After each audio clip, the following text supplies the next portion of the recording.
आज डोल स्टार्टर के बारे में बात करेंगे।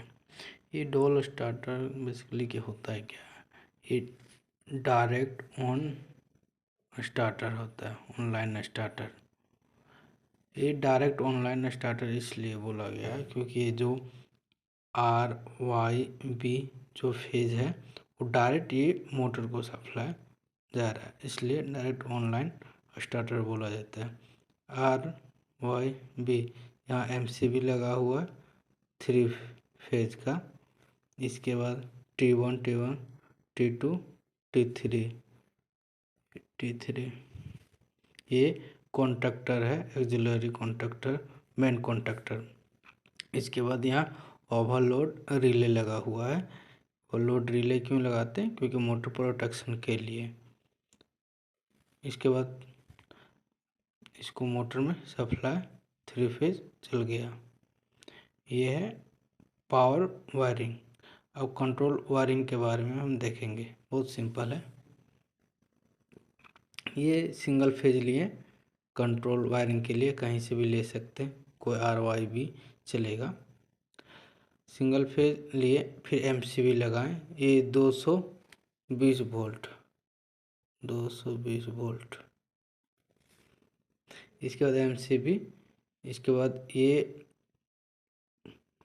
MCB के बाद ओवरलोड रिले, इसके बाद NC, यह स्टॉप बटन रहेगा, NC को बोलते हैं। और फिर यहाँ NO क्या है? ये पुश बटन है, ये दोनों NC NO। इसके बाद ये जो है, ये जो कॉन्टैक्टर का है इसका होल्डिंग K1 में है, इसका NO इसमें होता है। NC NO रहता है, कॉन्टैक्टर को आप देखिएगा तो उसमें NO NC रहता है। तो ये कॉन्टैक्टर का जो NO है सो यहाँ होगा। इसके बाद ये जो ग्रीन रहता है उसको बोलते हैं स्टार्ट, रेड को स्टॉप बोलते हैं। फिर ये कॉन्टैक्टर 1 हुआ।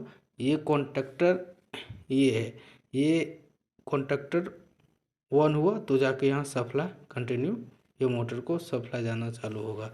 ये कॉन्टैक्टर 1 होगा। तो यही कॉन्टैक्टर 1 करने के लिए इतना हम लोग एक कंट्रोल वायरिंग को बनाते हैं। इसके बाद इंडिकेशन लैंप, ये ऑफ का इंडिकेशन है, ये ऑन का। ये कॉन्टैक्टर में NO NC रहता है एक्स्ट्रा, इसमें तो NC मतलब जब कॉन्टैक्टर ऑफ है तो NC इधर से क्रॉस होगा और इसको जाके 1 करेगा। ये तो ऑफ का सिग्नल दिखाएगा कि मेरा मोटर ऑफ है। जब कॉन्टैक्टर 1 होगा तो यही NC जो इसका NC है वो NO में कन्वर्ट हो जाएगा और इसका NO है NC में, तो ये NO NC में होगा तो ये फिर स्टार्ट का इंडिकेशन देगा 1 का। ये फिर एक ट्रिप का, ये ओवरलोड जो प्रोटेक्शन का है वो यहाँ जाके फेज दिए। इसके बाद ये न्यूट्रल, इसको दिया गया इंडिकेशन लैंप पे। जब ये ओवरलोड एक्स्ट्रा होगा या अंडर वोल्टेज या ओवरलोड तो इसमें यह अर्थ लीकेज करंट होगा तो जाके इसका जो NO है, अभी यहाँ NO, इसका NO तो NC बन जाएगा। अभी NO है, NO मतलब नहीं, मतलब इसमें सप्लाई नहीं आ रहा, ओपन सर्किट है। तो यहाँ जैसे ये रिले ऑपरेट होगा तो ये सर्किट को पूरा क्लोज करेगा इधर और इसको ये ट्रिप इंडिकेशन देगा। ये हमारा डोल स्टार्टर है। आपको समझ में आया होगा, बहुत सिंपल ही है।